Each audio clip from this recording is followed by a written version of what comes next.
各位同学们，大家下午好，我是伯克利大一的学生刘楠，我在 BCSSA 中担任秘书和志愿者服务小组组长的职位。今天我站在这里，想要竞选的是 BCSSA 职业发展部副主席这一职位。首先，我想向大家做一下自我介绍。在 BCSSA 的1年里，我做过秘书助理和公关部成员。最开始在伯克利达人秀中的中秋晚会中担任导演和宣传总监的职位，然后在 East Asian Union 东亚文化鉴赏会中，我代表 BCSSA 参与组织策划这场东亚文化鉴赏会。那我当初是做 Financial Delegate。之后在职场版《非诚勿扰》中，我是活动策划组的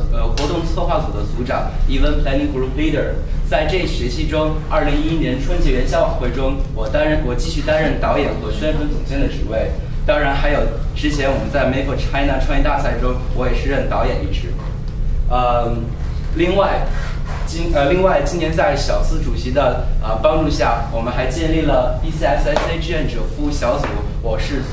这个小组的组长。我们志愿者服务小组今年参加过许多次活动，包括新东方徐小平老师的演讲，包括中工会Medical Engineer Forum， 还有美国癌症协会加州华人分会的大肠癌讲座。那我们还有接待过许多国内的访问团，包括中国大学计算机系教授团、深圳中学合唱团，还有来美的中国大学生访问团。那我自己的话也参加过学校内除了 BCSS 以外其他社团的活动。我在青年美洲中国工程学会，也就是 Young CIE 中担任的是理事会会员和秘书，也在这个学期在一个商科侧重于会计和金融的 Business Club 里边的 SEN 中做 member。所以说有了这样的经验，我想就把自己更多的贡献给 BCSSA， 所以说我站在这里想竞选是职业发展部副主席。作为那我竞选职业发展部副主席有4个竞选纲要。第一点是加强职业发展培训，二是举办北美留学生论坛，之前前书已经说过这个活动了。第三是推行内部导师制度，第4是继续支持第2届创意大赛。首先第一点的话是加强职业发展培训。我的想法是与 Career Center 以及校内外的其他专业社团，包括 SEN， 包括 Young CIE 建立合作伙伴关系，大家一起学习，互相帮助。第2点是每月举行职业发展讲座，我们会尝试主办或者跟其他社团合办的形式，向大家每个月来做这样一个职业发展讲座。我知道刚才学术交流部还有其他部门都有说过要做这样的活动。现在我知道的，像美西玉山，他们就想要在 Berkeley 做田长林讲座。当然还有就是针对我们学校的研究生和本科生，会有一些求职面试的技巧，我们会做一些 resume critique 和 interview series 的活动。之后是国内会有许多政府和企业来到 Berkeley 这边做 info session， 那我们会帮他们做 info session， 来给在伯克利的在校学生，尤其是研究生，给他们充足的机会。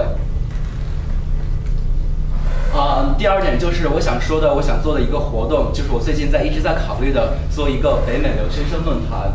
我之所以想做这个活动，是因为北美现在我们的留学生的群体越来越庞大，那我们的生存发展状况，我们跟美国人的文化上的交流，都是大家比较关心的一个问题。所以说，我想做这样一个活动，以 leadership 为主题，探讨留学生的发展问题，培养下一代的接班人。那方式的话，就是与北美其他大学的中国学生学者联谊会，也就是 CSSA 合作，将他们邀请到 Berkeley 来参加一个为期2天的 conference。我们会具体的活动内容的话，我们会有这样几点。keynote speech， 我们会邀请国内比较著名的知名企业家，比如说马云，比如说柳传志，邀请他们来参加我们的活动。还有是专题研讨会，是就大家比较关心的话题，一起深入交流。还有是我们要举办中华传统与现代文化晚会和充满东亚风俗的夜市，这是一个比较好玩的活动。夜市已经有别的他是怎么办吗？是，我是学习他们。第3点的话是推行内部导师制度。第一是邀请优秀的研究生和本科生作为职业发展部的导师，然后他们就将他们的